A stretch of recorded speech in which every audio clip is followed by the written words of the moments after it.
From the inner sense of time comes the ancient poet's rhyme, bringing us the master key to open up the mystery. From the depth of time and space, we arrive in quiet grace, finding what is meant to be as we explore the mystery, pouring forth from days gone by. We can hear the poet sigh from the depth of ecstasy, moving into mystery.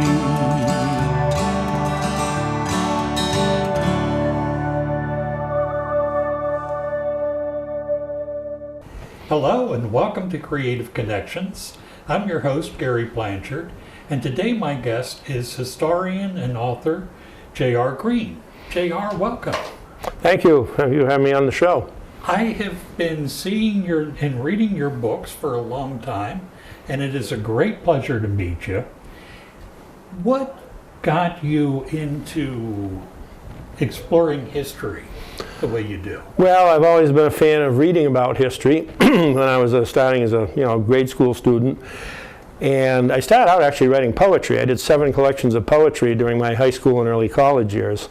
But I had a cartography course at UMass. That's map making. Back in the days, you drew things by hand. By hand, right. Now everybody does it with a computer program, and you don't really do much of anything. But I did an atlas on my hometown of Athol, showing the progress of the growth of the town over the years, the coming and going of the railroad that connected down to Springfield, which got me interested. So a friend and I hiked the remnants of it down through Athol into New Salem, and of course where it goes into the Quabbin. That's Gate 35 for you people who hike the Quabbin. And so using my new cartographic skills, I produced in 3 months an atlas of the Quabbin Valley, past and present, which at the time was the first book done about the Quabbin since Don Howe's Quabbin in the Lost Valley. Maybe people may remember him because he was a local and he was treasurer of the Weir Nipple Company and all that. And it sold quite well. As a matter of fact, it helped pay for my last 3 semesters at UMass Amherst, which is where I took the cartography course. And seeing that the subject had not been very well covered in the 3 pre-existing books, including Howe's, how did this happen? How did it get there? So I spent 4.5 years researching and 1.5 years writing The Creation of Quabbin Reservoir, which came out in 1981, 40 years ago. And that, along with 2 others of my books, have sold over 10,000 copies of each one, besides a number of others in the thousands. So it's a subject that I like to research. I've done a lot of stuff. I've accumulated a lot of information, research material, ephemera, things from the valley, photographs, postcards, and I use those in my various books. And I've done a Quabbin history calendar. The one that's coming out this fall will be my 37th annual edition. Wow. All having different pictures from the lost towns. And we throw in one from the Weir River diversion area up around Barry, Ocam, and Rutland, because they tend to get forgotten in the whole thing with the Quabbin.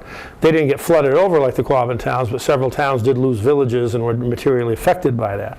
So starting in 1992, we include at least 1 photograph from that section as well, to kind of call attention to it. So it's been quite an odyssey, and people like to ask me, how did I get into this? Again, following that railroad bed.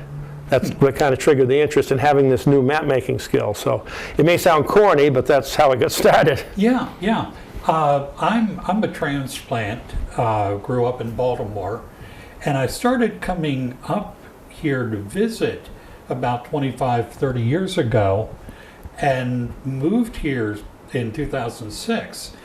But for some reason, it took me until last year to really register what it was like for people in the lost towns to lose all their memories. Yeah, it's kind of like the old Thomas Wolfe phrase, "You can't go home again." Yeah. it's not like if a highway goes through, you can either literally move your house a few hundred feet away or move to another part of town. The kids keep going to the same schools, you go to the same church, et cetera, et cetera. In this case, everybody lost everything, the rich, the poor, whoever. And it was all torn down, destroyed. No, there's no Atlantis down there where you can dive in and go in and out of buildings. It's a drinking water reservoir. They tore down all the buildings or bulldozed them into the cellar holes. They cut all the trees. So people that want to fantasize, oh, I was out fishing and I hooked the church steeple and got the bell ringing, ask them how much they've had to drink, because that's all foolishness, that kind of talk. But in one of my books particularly, I focused on that, From Valley to Quabbin, about what it was like for people in the last days of the project. And on the front cover, you can see the Enfield Town Hall is still standing, but there's a logging forwarder, and there's a lot of big stumps of trees that were cut down. The story with the town hall, it was auctioned off to a private person. They bought it for the bricks for $550 a couple of weeks before the hurricane of '38. So they couldn't get back in there until the following spring to tear it all down because of the storm damage and everything. But and people, they were paid for their property, most of them not very well. If you could afford a lawyer to fight for you, you often got a better settlement. Of course, the lawyer took part of that. But you were not paid any job or housing relocation assistance. Nothing. You find your own place to live, you find a new job. If you can't afford to move your stuff, you'd auction it off and go away with whatever you could carry.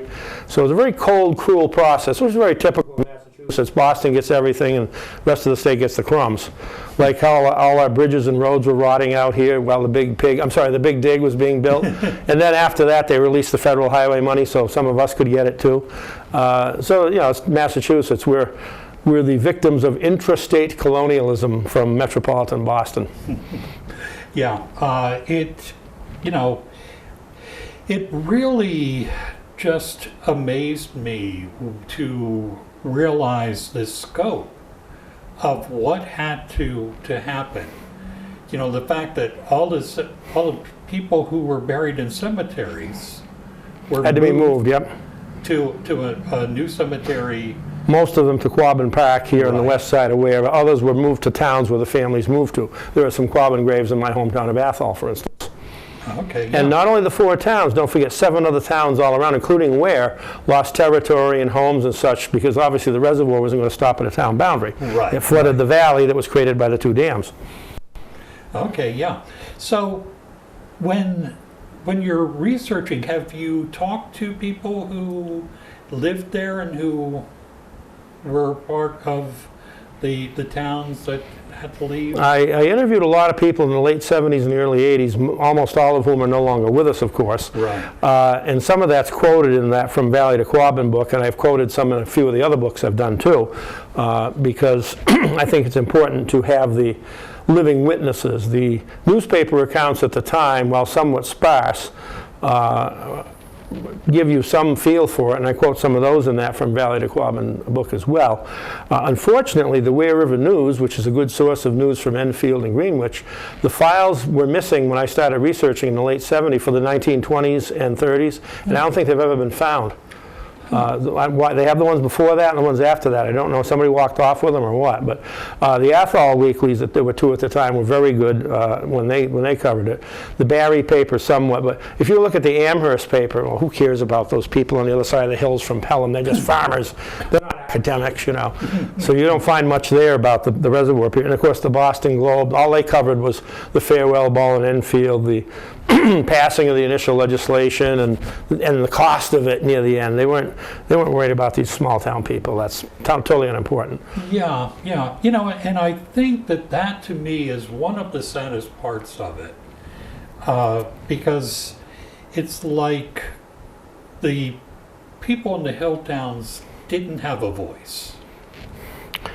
Well, it's interesting that 3 of those towns are represented by Roland D. Sawyer of Ware, and the state representative from around 1912 until I think around 1940.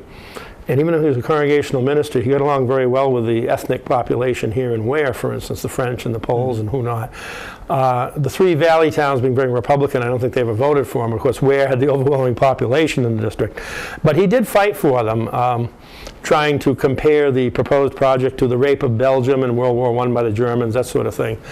But it was demonstrated to him that if they did not fill the Swift River Valley, they would have really had to clean out the Ware River, which of course was a major power source for your mills here in town, and up in Wheelwright and Hardwick and down below toward Palmer. So they ended up having to go along with the thing. And in those days, the towns, they could hire their town lawyer and spend a little money, have them go to hearings and say, but their main concern was, let's get this over with. It was a 5-year process between when the actual legislation was filed and when the final bills were passed to build this project. So these people are sitting, do I paint my house? Do I plant trees? Or what am I going to do? They were in suspension in a sense. Yeah. So finally it was like, well, let's get this over with. If we're going to be done with it, let's be done with it, and we can make plans for the future. Yeah, I can imagine there would be that sort of feeling of resignation after yes, a while. Yeah. And, facing the inevitable. Yeah. Well, you get 2,500 people living in the affected areas against the 2 million whatever in Metro Boston. I mean, come on, count the numbers. And, it's not quite as big a disparity nowadays, although it's, not that much difference. But the fact of the matter is you don't have much going on to prevent something like that being imposed on the rest of the state by Metro Boston. So that's it. So how did you have in all of your books, you have a lot of wonderful pictures. This book here is the Old Quabbin Valley in 100 Objects. That's my latest one, came out last year. And this book, like here's Remember the All-Day Picnic. How do you get a hold of all these? Well, I've been a collectibles dealer all my adult life. I worked my way through college doing that, and then I just decided, well, it's easy to just do that 1 or 2 days a week and go around buying stuff and having the time to research books, and then, of course, buying these various photos, postcards, and other pieces of ephemera like receipts and event flyers and things like you just pointed out in that book, gave me the chance to illustrate these things. So it's been a very long and interesting process. Some people collect other things, but in my case, I have turned some of my collectibles into paying for themselves by using them in books that I sell, and I think that's kind of an interesting way to look at it. Yeah. Not that many people do that, but I've been able to do that. Yeah, how did, now, of course, it's easier to sell books online. Yep. When you first started doing your books, how did you distribute them? Well, I'm actually what they call a self-publisher, which in the publishing business is considered kind of like the lowest form of life. But as a self-published author, I understand. Yes, and I have had 3 books published commercially, but the thing is that I've used a lot of stores. The Ware people might remember Jerry Millett's store in town because he was a selectman for years. He carried my books in the 80s, 90s, whatever, for instance. And I've had different outlets in different places, some of them for many years. And they get a percentage for each copy they sell, and they take them on consignment, that sort of thing. And it's worked out pretty well for everybody. Nobody gets rich off this. The printer makes some money, I make some money, the retailer makes some money, and hopefully the public's happy with them. But the idea is that my distribution route isn't that big. It's like not much far northwest of Greenfield, over towards Gardner, down toward Rutland, and then over towards Chicopee, Springfield area. So it's a fairly easy area. I can drive to any of my places within an hour or so. Oh, okay. So if they email me or call me and say they're out of something, particularly the Christmas season when I usually do a new title like that one last year, okay. And my annual calendars, those are sort of drivers of the thing. And I get publicity in the local papers, and I buy advertising in them too, which helps the stores, draws people into them. Right. So we all benefit from it to some degree. Okay. But it's a system I've been using for many years, and it's worked, although we're getting fewer and fewer independently owned stores now. A lot more of them are chains, right. And chains don't tend to want to carry local stuff except the local newspaper. So I have to find alternative places, the proverbial mom and pop stores or whatever, which is, and I have a few bookstores in the group too. Yeah. And I think that the one advantage is that local history is harder to find. Yeah, it is. So when there is some local history that is readily available, mm-hmm. Do you have much interaction with the schools in the areas? I've done programs in some of the schools, but not many. Most of the readership of this is about high school level and higher, although I've had groups hire me to do things as young as second and third grade. Although it's kind of hard sometimes, you get questions of how come when I turn on my faucet a fish doesn't come out, stuff like that. It's kind of hard to explain reservoirs and aqueducts and all that thing to them, but I've done many historical societies, different adult groups, even groups of engineers and genealogical societies, things like that. I've done hundreds and hundreds of programs over the last 35 years, but I think actually 45. But the thing is that people do want to know about the subject, and I try to give them. I do a slide program. It's about an hour long, and yes, I use an old-fashioned slide projector. I don't use PowerPoint. And try to, I gear it toward my audience. So if I was doing a program down this way, for instance, I'd put more Enfield and Greenwich stuff in. If I was doing a program up my way, I'd do more Dana and Prescott stuff because of the particular ends of the valley. If I'm doing engineers, I put in more about the aqueduct and the dams and construction and that stuff. So you try to gear your information to your particular target audience. But I think it's, matter of fact, I do usually every year, of course we couldn't do it last year because of the COVID, I do one at the Palmer Library and one in the Ware Library where I do a program and I put the books out for sale and people can buy them and I'll sign them. And the libraries in question get a cut of the sales. It's sort of a donation from me, even though they don't require that. So that's something to look forward to. I spoke with people from both libraries today on my way here, and we're going to start setting up the dates for that in the fall. We usually do it around Thanksgiving. So that's a local way to get my stuff. Unfortunately, I don't have a regular outlet here in Ware, but I do. The library last year sold them for me on consignment, and the Friends benefited from that. Okay. And I have the Junction Variety in Thorndike sells them during the Christmas season. The Quabog Bookshop up in West Brookfield has them, as does the Plantation Store. Mimi's Coffee House up in Hardwick Center has them. And of course the Visitor Center, which is now reopened at the Quabbin, has them. So, and Palmer Hobbies in Palmer. So there are some local outlets where you can get my stuff, from these stores without having to travel very far. I also list them on eBay, but that's my only web presence. If you go to the Friends of Quabbin website, they have a list of my stuff that's available at the Visitor Center. I'm the chairman of the board, by the way, for the Friends of Quabbin. Okay. Have been for many years. All right. And you also, I think, do work with the Swift River Historicals? I was on the board of that for a while in the 80s, and apparently they're going to have me back on when they do their board election in about a month or so. They're going to get me back on there. But I've used, particularly this last book, I used some material from them and gave them credit for it, of course. And I've contributed a few things to them over the years, and sometimes they've sent people to me who have research questions or whatever. So that's, I don't do genealogical research though. That's, a lot of people want that for free, and I know how to do it, but I'm not interested in it. There are people you can hire to do that for. Now you have online capabilities too. Sure. You don't need hundreds of musty old town histories in your library to do that anymore, which people used to. But so it's not something. That's the one thing you gotta. Don't you want to spend hundreds of hours looking for my great? No, sorry, not interested. But you know, that's one of the little side things you get. But and of course you get somebody that. Well, my family was one of the last ones to leave. When they leave, 1933. Well, guess what? There were still people there 6 years later. Just like people that are 97 are now centenarians. That sort of thing. You gotta. People like to gild the lily a little. And I stopped interviewing people in the 80s because a couple of them started parodying back stuff they had read in my books. So I said, okay, that's. Yeah. And I think that's one of my big regrets is that. By the time I really got interested in most of the people were gone. A lot of the people were gone. And in fact, I had even planned to do a documentary on the lost towns, and COVID hit. Yeah, well, that's caused a lot of clinkers for a lot of things. But well, that latest book I wrote during the worst part of the COVID, which was in the spring and early summer of 2020, because I couldn't do most of the things I do. None of the collectible shows or flea markets were open. The used bookstores and antique co-ops and things I like to haunt, they weren't open. So all I could do was sit at home and watch TV, or in this case, I had most of the research pretty handy, so I just sat down and typed it out on the computer. And so that was one thing that kept me going during all that. But so that I didn't waste the time. I did something useful with it. Yeah.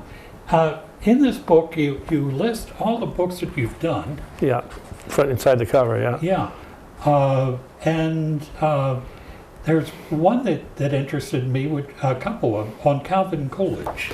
Yeah, he was governor when the Quabbin was first proposed. and he was president when it was started to be built, although he really didn't have much of anything to do with it. I started getting interested in him in the mid-1980s because he launched, even though he's a native Vermonter, he launched his career from Northampton after he'd gone to Amherst College as a lawyer. And he's one of the few presidents who worked his way up the system. He was a Republican city committeeman, he was a city councilor, state rep, mayor, state senator, president of the state senate, lieutenant governor, governor, vice president, and then when Warren Harding died, he succeeded to the presidency and then got elected in his own right. So he covered the whole gamut of just about of state, local and state, and then federal offices. Kind of a fascinating character. A lot of people call Silent Cal. He didn't say anything. Well, he did say a lot of stuff. He just chose when and how he wanted to say it. Right. For instance, like when he was vice president, a woman came up to him at a dinner and said, "Mr. Vice President, I have a bet with my friend I can get you to say more than 2 words." And he said, "You lose." So, you know, he had a rather stingy sense of humor. But yeah, I've done 3 books about him, including a bibliography. And my next book is going to be Calvin Coolidge and 100 Objects. So I'm taking the same concept as the last Quabbin book and taking items from my collection and picturing them and then describing them. One of the items, for instance, he's famous for his father having sworn him in, they called it the Homestead Inaugural, because he was staying with his father up in Plymouth, Vermont when Warren Harding died and the news got to him. And the Attorney General said, "Well, maybe you better get sworn in." So he said, "My father's a notary." And they said, "Fine." So they had a little ceremony in the house. There were only 2 or 3 witnesses outside of the family members. And the father swore him in. Later they figured out that because the father wasn't a federal official, it wasn't really valid, so they had a federal judge come into the White House and do it by the back door, but it's called the Homestead Inaugural. Now, I have the actual document that Coolidge's father was appointed a notary public 47 years earlier. Wow. By the local county commissioners or somebody, and I reproduced that in the book, which in and of itself isn't that big a deal, but that's the document where he was appointed to the position that he ended up using to swear in his son as president. So I think it's significant in that regard. Yeah, yeah. And you know, it's funny because I did not realize that Coolidge had that much of a local Oh, absolutely. Oh, yeah. Very, very much, because he lived in Northampton after he moved there after college all the rest of his life, except when he was in the White House. He would ride the train, which went through Ware here, the old Central Mass Division, from Northampton to Boston during his state rep, state senator, lieutenant governor, and governor years. He'd ride the train back and forth, although he had to have a room there. I think when he was lieutenant governor and governor, he kept a room in the old Adams house, because, you know, he'd stay over for sessions and things. But when he became governor, he took a second room, because he had to have his wife there with him too. So, but yeah, so he did have a lot of local connection. And when he was senator, I'm not sure if Ware was in the district or not, but most of the district was Hampshire County, so it might have been. So he actually rode the train a few times with Roland D. Sawyer, I'm sure, when he was the state rep. They'd ride down together in the early teens from through here. So, because that line went right to Boston. Of course, that's now all gone. It's a rail trail out in the Amherst-Hadley area. Right. But it's just interesting how, you know, you get that local connection. But he sort of fascinated me because of being, somebody like that probably wouldn't get very far in the political world today. He's not bombastic or, whatever.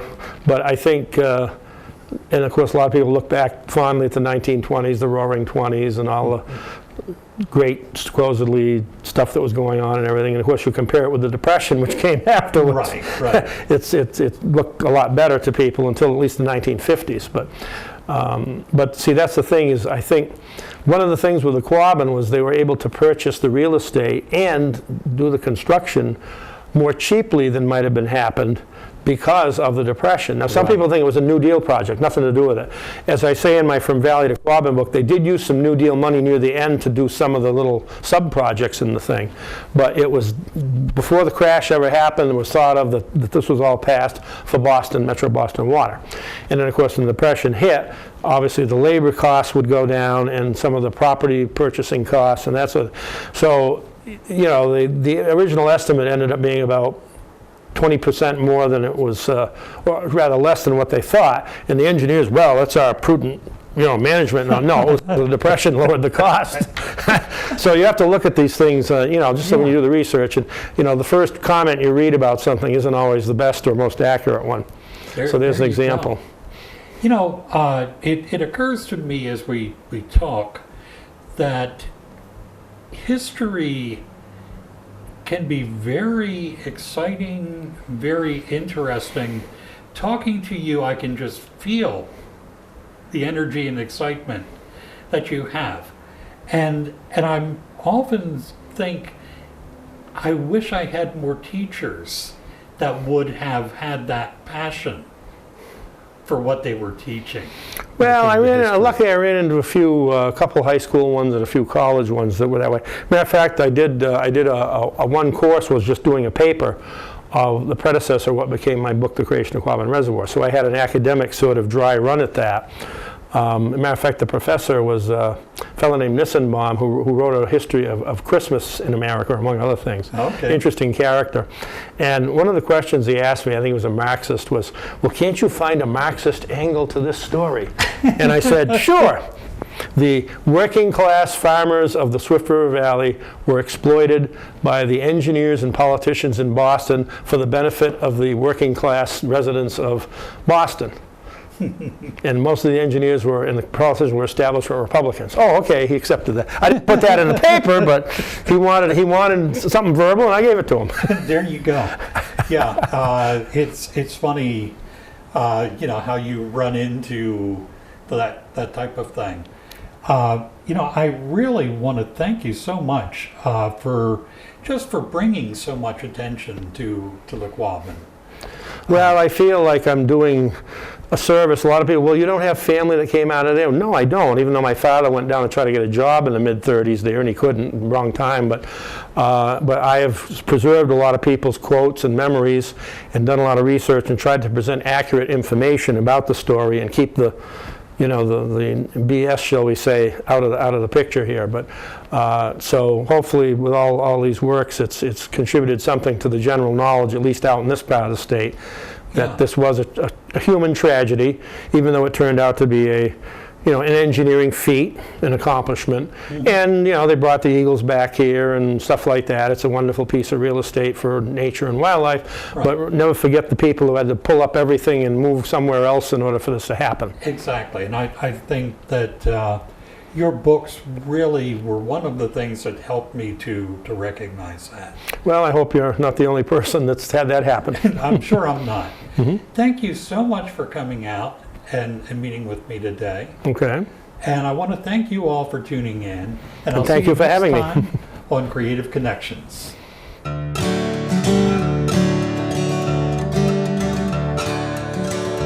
From the inner sense of time comes the ancient poet's rhyme, bringing us the master key to open up the mystery. From the depth of time and space, we arrive in quiet grace, finding what is meant to be as we explore the mystery, pouring forth from days gone by. We can hear the poet sigh from the depth of ecstasy, moving into mystery.